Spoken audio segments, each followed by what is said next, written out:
puberty, cringiness, homework. Could high school get any worse?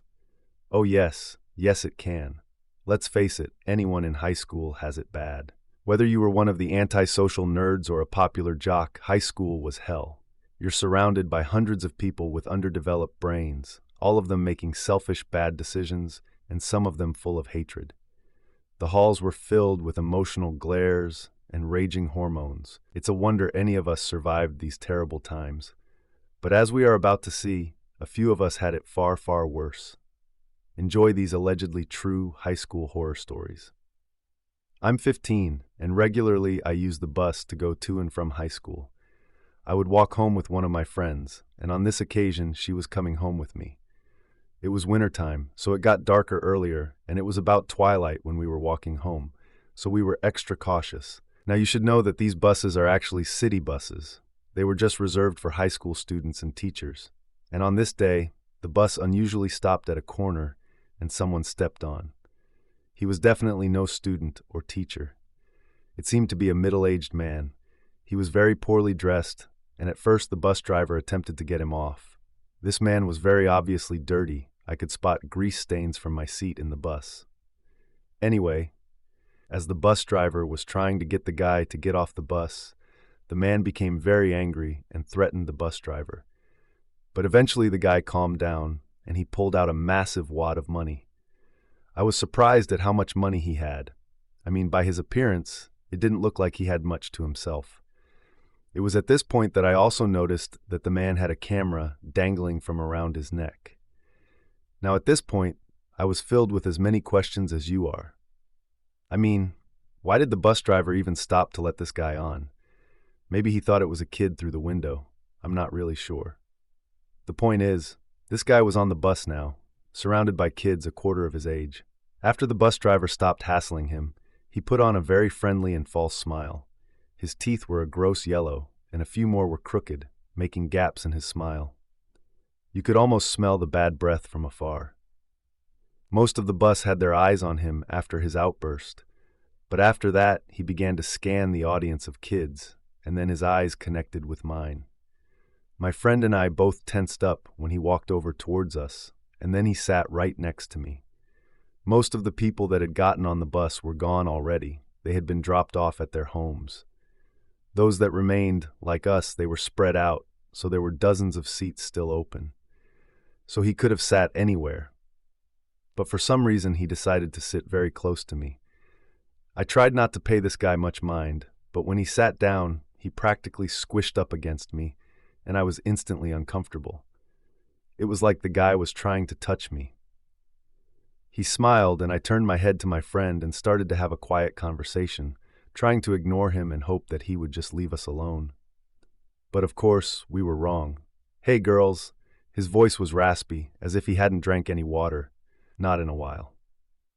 Now, the city we live in, there was a lot of crime, so kids like us, we pretty much had our fair share of creeps from time to time. I guess you could say that we just learned to deal. So I don't want to seem stuck up or rude when I say this, but I completely ignored the guy. So did my friend. She just kept her eyes on me and not on him in any way. We were really just trying to pretend that he wasn't there at all. It seemed to really make him mad that we didn't respond, and out of nowhere, the guy latched his hand onto my thigh. I jumped and shoved him up, glaring at him. "Don't touch her, you freak." My friend snapped at him. He just smiled that weird smile at her and continued to stare at us as the bus drove on. After an awkward and long ride, the man finally got off, but this made me nervous because he'd gotten off one stop before ours. At first I thought we were going to be okay until our stop came, because I hadn't expected his stop to be so close to ours, and I definitely didn't expect him to follow the bus to our stop. We stepped off the bus and began walking home. We were talking to each other about that creep on the bus, saying that it was going to make a great story to share with our friends at school the next day. As we walked, an uneasy feeling rushed over me, and I continuously began to look behind me. It's kind of hard to explain, but down one of the long streets there was a large thicket of bushes in which someone could definitely hide in. My friend grabbed my arm, and we both suddenly stopped. "Did you hear that?" she asked, glancing around. She seemed very nervous. Her eyes scanned the bushes to our side before she shrugged and turned. I thought maybe she had just heard a squirrel or bird or something like that, before she leaned in and finally whispered in my ear, "I think someone is in the bushes." I thought she was just pranking me, but the look on her face was dead serious. It felt like my heart stopped when she said that, and I did my best not to look towards those bushes. My friend fell quiet, and I slowed down, focusing on the sounds around me. A quiet click emerged from the bushes, multiple times. I was no stranger to cameras. I had had photography classes even, and I could easily distinguish that the sound that was coming from the bushes was the sound of a camera taking a picture. It was at that moment that my head snapped towards those shrubs. I just couldn't stop myself. Out of paranoia and curiosity, I found my gaze going right towards where the sound was coming from, and only moments later, my eyes met with the man from the bus. I froze completely. Not only was he taking pictures of us, but he had his hand in his sweatpants, doing God knows what. I felt so disgusted and dirty at that point. I wanted to throw up. I wanted to go home and take a shower. Instead of stopping when he realized he got caught, he simply stared at us with that big creepy smile. And then he stepped out of the bushes. He stepped towards us. Now I wasn't just angry, I was scared. This guy obviously wasn't normal, so if he was coming after us, what was he going to do? What did he have planned? My friend and I took off running towards my house, and for the first few seconds I didn't even know I was screaming. I'd never run so fast in my life. My heart was pounding out of my chest, and for some reason my vision was blurry. The only thing I could focus on was getting to my house. My mind was blank. I could barely hear anything. Thankfully, we had a massive front gate outside of our house, and I slammed it shut before he could get close enough. As we ran up on the porch, still racing for the front door, I heard this maniacal laughter behind us, the laughter of a man who had gotten what he wanted. As I fumbled nervously for my keys, I looked back and I saw him gripping the frosty bars of our gate. He was still coming, trying to break through. He shook them multiple times before I shoved open the door and pulled my friend inside.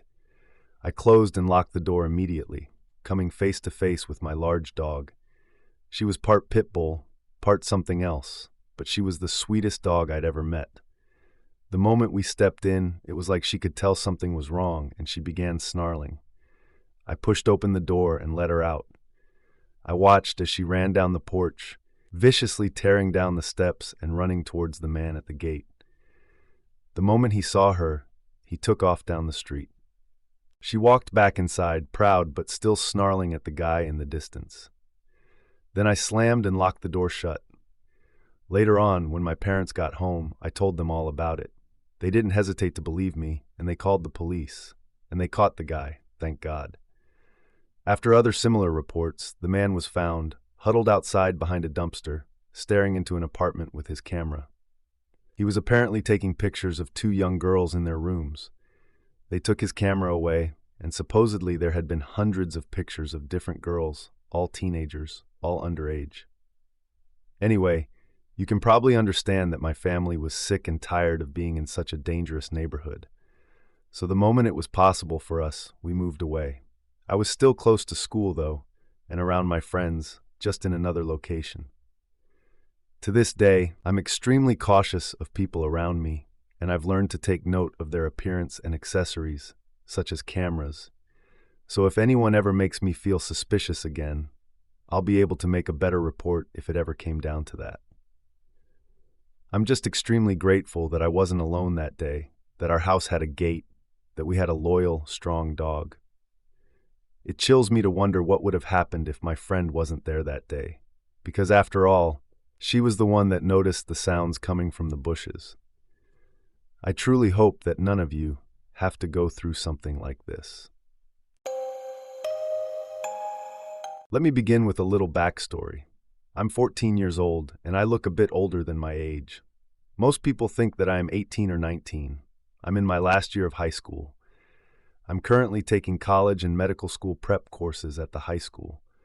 I'm from an incredibly wealthy family. My parents own a successful company, and both sets of my grandparents are old money. My parents are always gone on business trips. I see them maybe 3 times a month if I'm lucky. So I try to keep myself occupied with various clubs and activities at school, like different sports, web design, and coding. And sometimes I help my aunt out with her bookstore and coffee shop. So luckily there's not much downtime because honestly, I don't like being alone. I have several siblings. My younger siblings are at boarding schools in Europe, and I have an older brother who's 17 who lives with me. But he attends college, so he's always busy. We basically live alone, minus the security and the occasional bodyguard. My mom has always insisted on having a bodyguard, but my older brother has a black belt in karate and works out regularly. Whether I think I need or don't need the security, I absolutely hate it. So I try to find ways to skip out on it as much as I can. Anyway, this year when I started college classes at the high school, I got a seat next to this guy. He was a little overweight, but he was nice enough. I'm a very reserved and serious person, and I'll admit I can be very cold if I feel like it. So of course I always greeted him with a hello, just to follow up with nothing unless he spoke to me. Come to find out his name was Sean. Sean was actually really nice, so I talked with him a bit, I told him my name, and that's about it.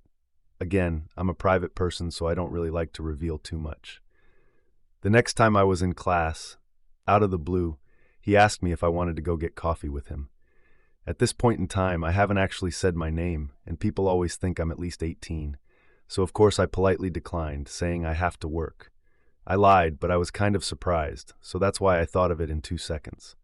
So, when might you be free? He said.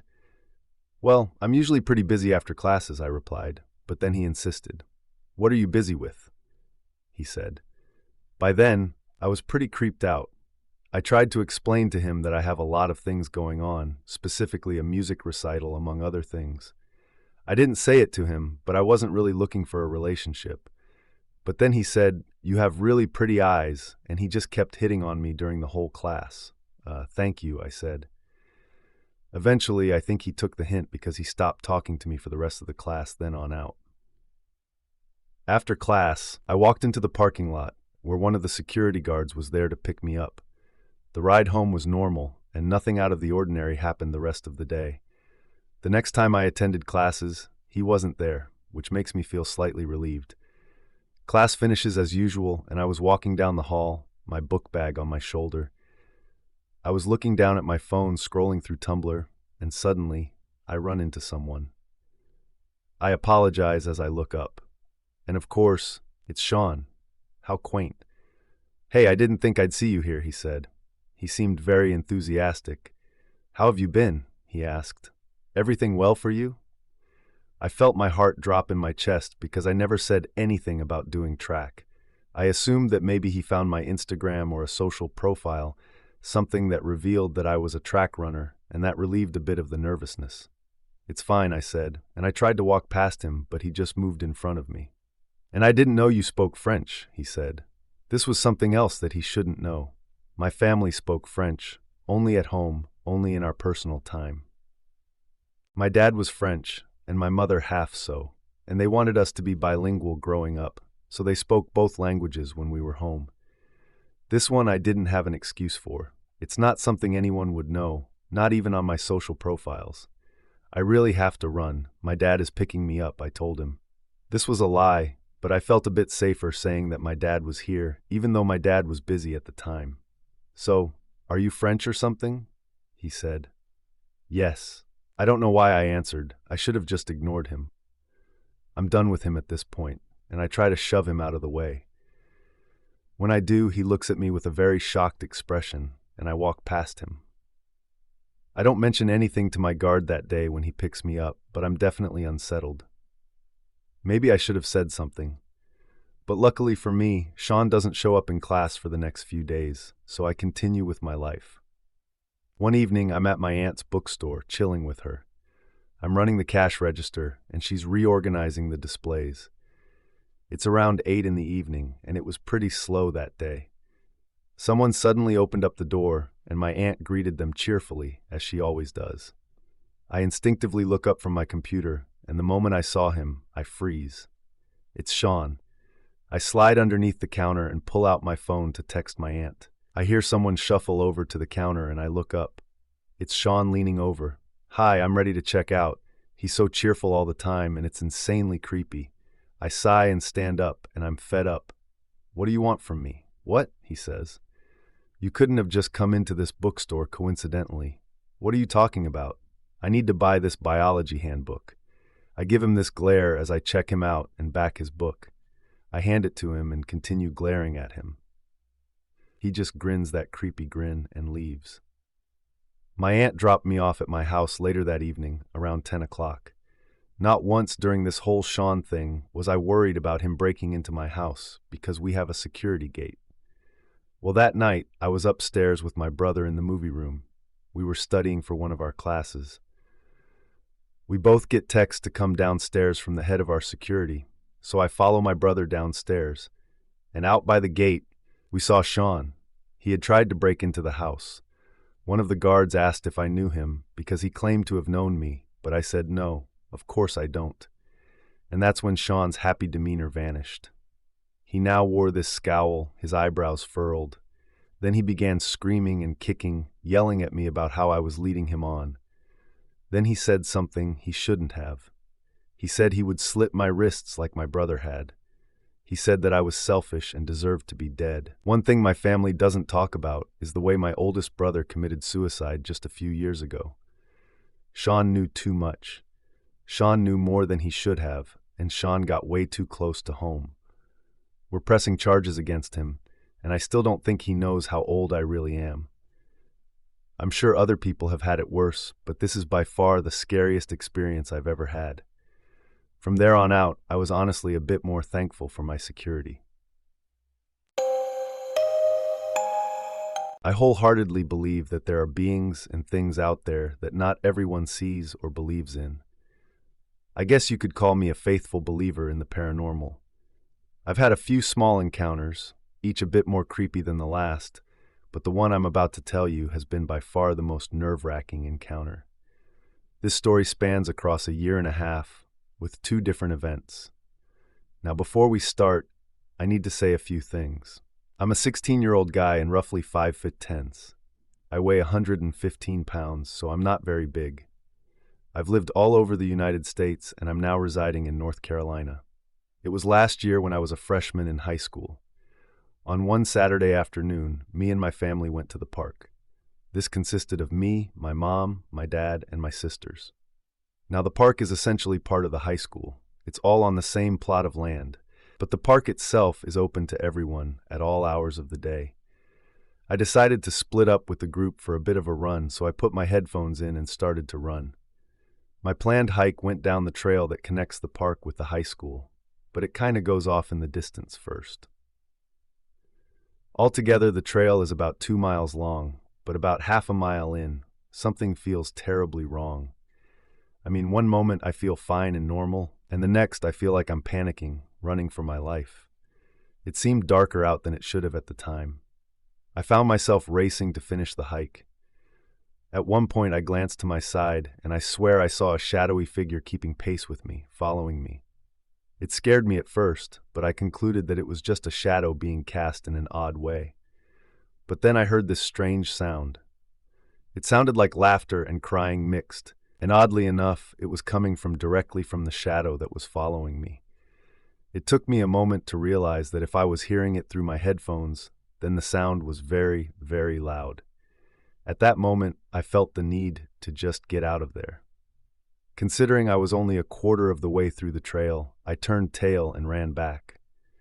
At the time, I was absolutely terrified, but I didn't tell anyone because I knew no one would believe me. And honestly, I was still in denial. I still thought it was something rational, that it was really nothing that I saw that day. This second encounter was the second day of my sophomore year, which, come to think of it, was very odd.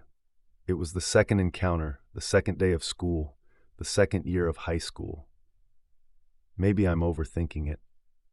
Anyway, I was walking to school passing by the school dumpsters. This is normal, because the buses drop off in the back, and you have to pass the dumpsters to get in. When I walked by them, I saw the same shadowy figure, except this time I knew that it wasn't my shadow, and besides that, it wasn't just a shadow. The thing had details. It seemed more like a man, and very quickly I could see that it had pointed teeth and yellow eyes. Those eyes stood out more than anything. They were the disgusting color of rotting teeth. As I stared at this menacing figure, it stared back, and then it smiled with those gross teeth. My heart was pounding, and I was still walking forward, but I was not paying attention to where I was going. I ended up tripping over the nearby curb, still deathly afraid. I picked myself up as fast as I could, just in case that thing tried to crawl at me. But when I picked myself back up, the creature, the thing, the man, it was gone now. To this day, I don't know what I saw, what I've been seeing, but I saw the same thing twice. I'm sure of it. It just scares me because I know the third time might be coming soon. Something is haunting that high school, and as long as I'm attending it, I can't help but feel very, very afraid. Our high school is relatively new. It was built back in 2008. My older brother went to this same school, and I'm now attending it as a freshman. During the summer, my older brother tried to scare me by saying that the land the school was on was haunted. He told me all this paranormal stuff, even going as far as to say that he'd witnessed some things there. But I never believed him. I assumed that he was lying, but after I experienced something myself, all of that changed. My older brother was in band. He was a percussionist. I'm in band now myself, and my instrument of choice is the bass clarinet. During band class one day, we were sitting down practicing our concert music, when our band director was telling us something about the music. All of a sudden, the lights began to flicker on and off. The class turned quiet, looking up at the lights, trying to figure out what was going on. Then the lights just turned off, and everything was dark. The band director sent the boy next to me to go turn the lights back on, and if they wouldn't turn on, to go grab some flashlights out of the office. He got up and yelled at our band director that the light switch was flicked off, so he turned them on, and they came back on normally. The band director was a little annoyed at this, because someone was apparently playing a prank on us. He ignored it, and we began class again. But not a minute later, the light was flickering on and off again, and when he looked at the light switch, it was clicking itself on and off. No one was there. No one was close enough to touch that light switch. Our director walked over, turned the lights back on, and tried to distract us from what we saw. But I can tell his demeanor changed. From then on, the director's speech had a stutter to it, and he seemed agitated and nervous. Then, even more sudden than the light switch before it, the door leading to the rest of the Fine Arts building swung open with so much force that it hit the wall right beside it with a slam. This was one of those big double doors with the security bars on it, the kind you really have to push to open. But something had slammed it open and made it hit against the wall with such ease. Several of the girls in the class screamed. The band director shushed them, and then he had this nervous laugh. Afterwards, he told us all that Mason must be at it again, and the class continued on, although warily. Later on, I asked my brother what this meant, and he said that a former band member named Mason died unexpectedly through the school year.